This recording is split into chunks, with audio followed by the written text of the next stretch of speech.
A transição do nome Michael para Yahusha. Michael, conhecido com o nome pagão Miguel, para Yahusha. Para compreender plenamente a revelação e integração de Yahusha, é essencial reconhecer a transição de nomes e seu significado espiritual. Nomes e significados. Michael significa meu Salvador é Yah. Yahusha significa Yah salva. Michael e Yahusha encarnam a mesma essência divina, refletindo o poder e a presença do Criador de maneira acessível e compreensível. Conhecendo a origem do Espírito. Análise linguística. A expressão hebraica é precisa. Mi, quem? Shá, salvação, libertação. YHWH, Yah, o Altíssimo Criador. Juntas, elas formam a pergunta: quem é Yah?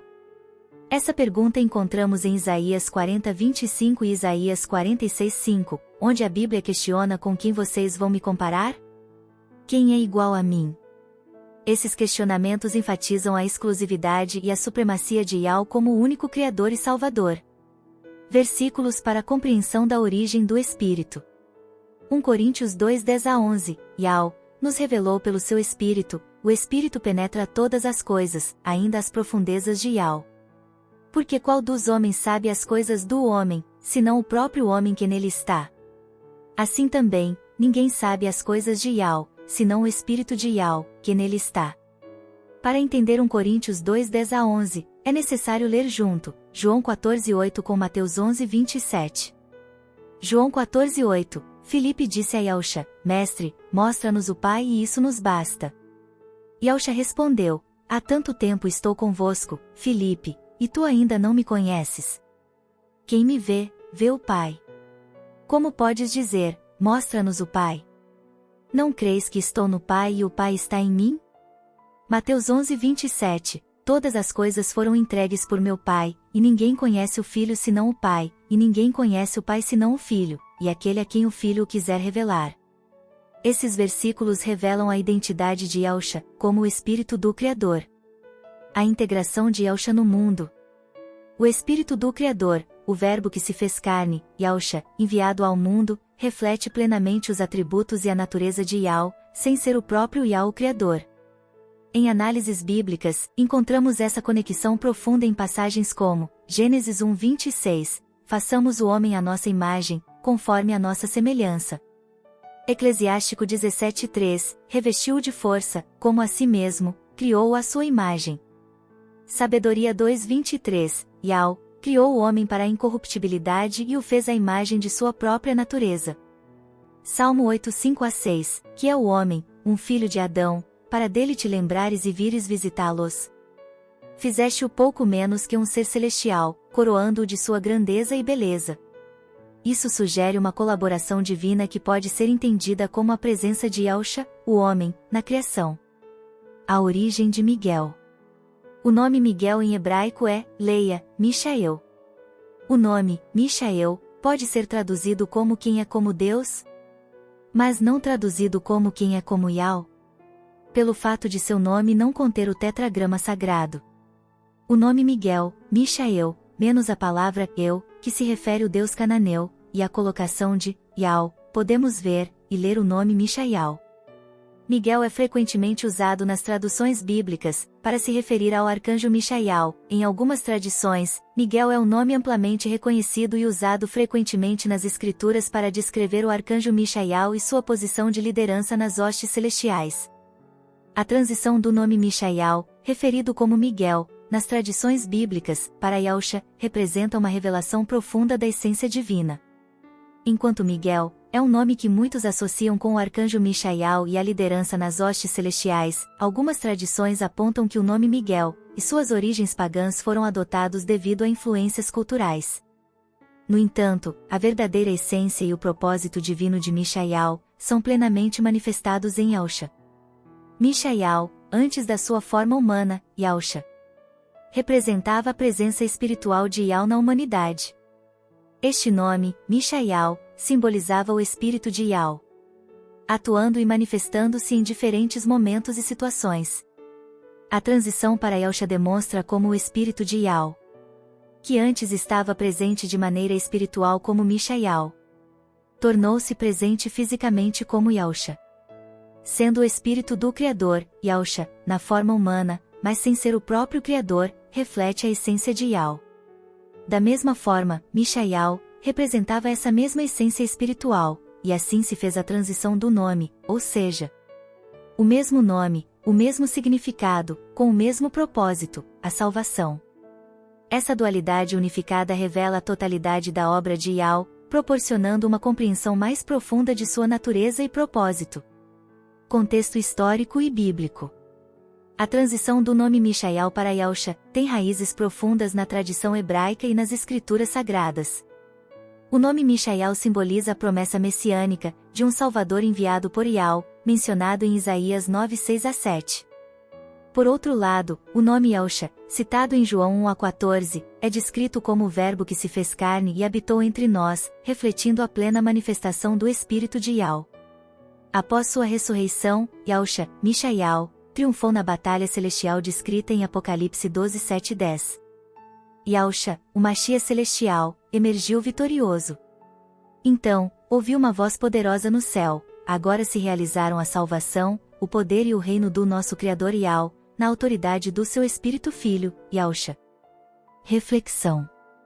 No contexto da justiça celestial e das Escrituras, Mishael tornou-se Yahusha, na transição, refletindo a manifestação plena da essência divina na forma humana e depois espiritual.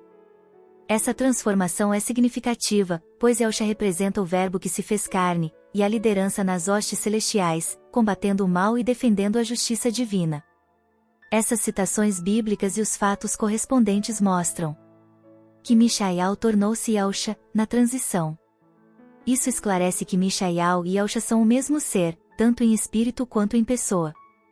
Esta transição é uma revelação da essência divina, tornando a compreensão do poder e da presença do Criador mais acessível para nós. O Espírito do Criador, Yahusha homem, o Filho, recebeu a autoridade e os atributos divinos, conforme registrado no Novo Testamento. A infinita presença de Yah. Em 1 Reis 8:27, Salomão questiona: mas será verdade que Yah habitará na terra? Eis que o céu e o céu dos céus não te podem conter, quanto menos esta casa que eu edifiquei. Aqui, ele expressa a maravilha e a reverência pela imensidão de Yah, reconhecendo que nenhum templo, por mais grandioso que seja, pode conter a infinita presença divina. Yahusha, o Verbo que se fez carne, permitiu que a humanidade conhecesse Yah na forma viva, pois o coração humano anseia por uma conexão e interação visível com o Criador. Essa ideia se interliga a Êxodo 33:20, onde Yah diz: não poderás ver o meu rosto, porque o homem não pode ver-me e continuar vivendo. Esse versículo reforça a santidade e o poder de Yah, revelando que a plena grandeza divina é algo que a humanidade não pode suportar diretamente.